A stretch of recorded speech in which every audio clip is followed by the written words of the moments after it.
For a patient with metastatic breast cancer, the course of the disease can be unpredictable. Consequently, accurate information regarding a patient's disease state at any time during therapy is an essential aspect of patient care.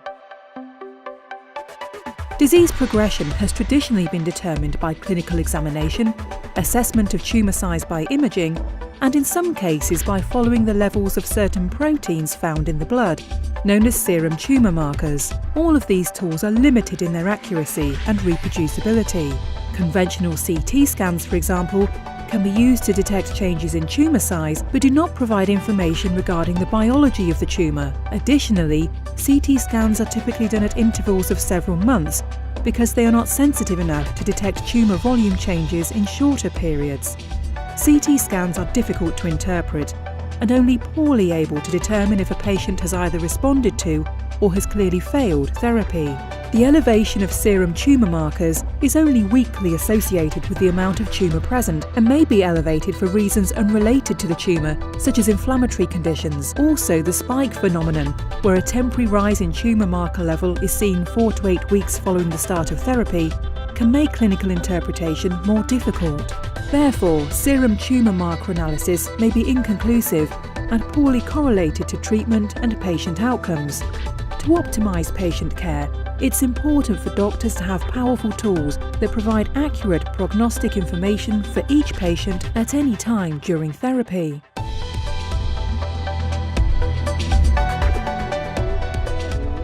In 1889, a surgeon named Stephen Paget proposed the seed and soil hypothesis to describe the mechanism by which cancer spreads or metastasizes around the body.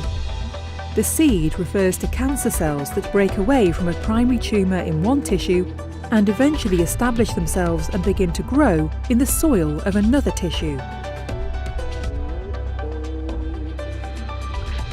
This theory has since been validated, with the seeds today referred to as circulating tumour cells, CTCs, the detection of which within the bloodstream can provide new and valuable information to doctors. When cancer spreads, tumour cells detach from the primary tumour and enter the bloodstream and travel to different parts of the body, a process known as metastasis. For patients with advanced cancer, the presence of CTCs in the bloodstream is associated with poor prognosis. These circulating tumour cells are rare and technically very difficult to detect. The CellSearch system was developed to detect circulating tumour cells in blood. Blood is first drawn by a syringe from a patient into a cell-safe preservative tube. Using a patented technology, the CellSearch system rapidly and accurately identifies CTCs in the sample by distinguishing them immunologically from other cells commonly found in blood. The combination of serial testing for CTCs along with tumour imaging may provide the most accurate assessment of patient prognosis.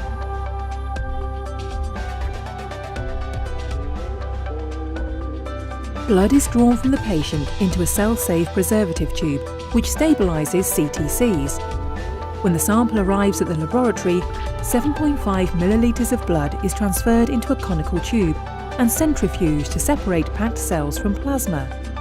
The sample is then placed on the CellTrax AutoPrep system, which fully automates the remaining sample preparation steps.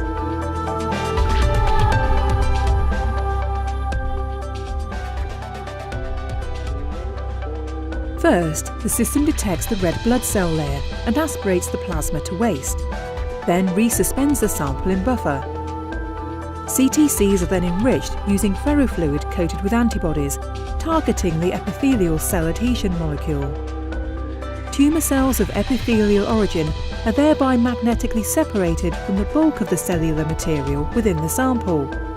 CTCs are then stained with cytokeratin monoclonal antibodies, which are specific to epithelial cells. To distinguish contaminated leukocytes from CTCs, a pan-leukocyte monoclonal antibody called CD45 is also added. Finally, cell nuclei are stained using a DNA stain called DAPI. These enriched and stained cells are then transferred to the CellTrax cartridge, which is contained within the CellTrax Magnest, for analysis.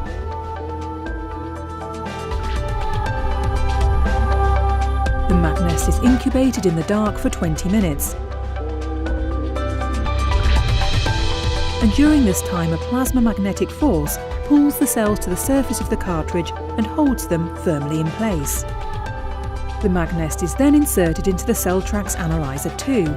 The cells, which are now held in place at a single focal depth, are then automatically scanned by the fluorescent optical system of the CellTrax Analyzer 2.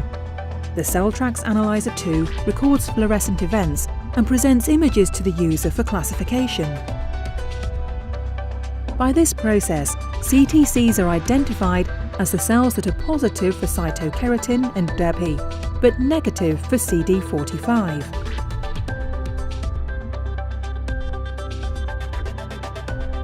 Clinical studies with the CellSearch system have demonstrated that the presence of 5 or more CTCs in 7.5 millilitres of blood before the initiation of any line of therapy is highly predictive of short progression-free survival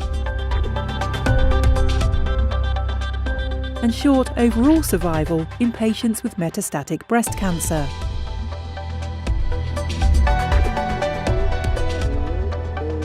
Levels of CTCs are also highly predictive of progression-free survival and overall survival at any time point during treatment. And changes in CTC levels are also predictive of reduced or improved survival. Furthermore, the CellSearch CTC test has also been shown to provide predictive and prognostic information similar to that from imaging. Serial testing for CTCs in combination with other clinical methods for monitoring disease, such as imaging, may provide the most accurate assessment of prognosis. CTCs, therefore, represent an extremely powerful, predictive and prognostic tool for physicians in managing patients with metastatic breast cancer. The CellSearch CTC test is used to aid in the monitoring of patients with metastatic breast cancer. The CellSearch Circulating Tumor cell test accurately predicts progression-free survival and overall survival at any time during the continuum of therapy, allowing serial monitoring of patient prognosis for more informed patient care decision. It's the first standardized and semi-automated test system for circulating tumor cells, all from a simple blood test by rapidly and accurately identifying the number of CTCs in a blood sample. The CellSearch system can help doctors assess patient prognosis at any time during therapy. Ultimately, this information may help doctors optimize and individualize the care of each patient.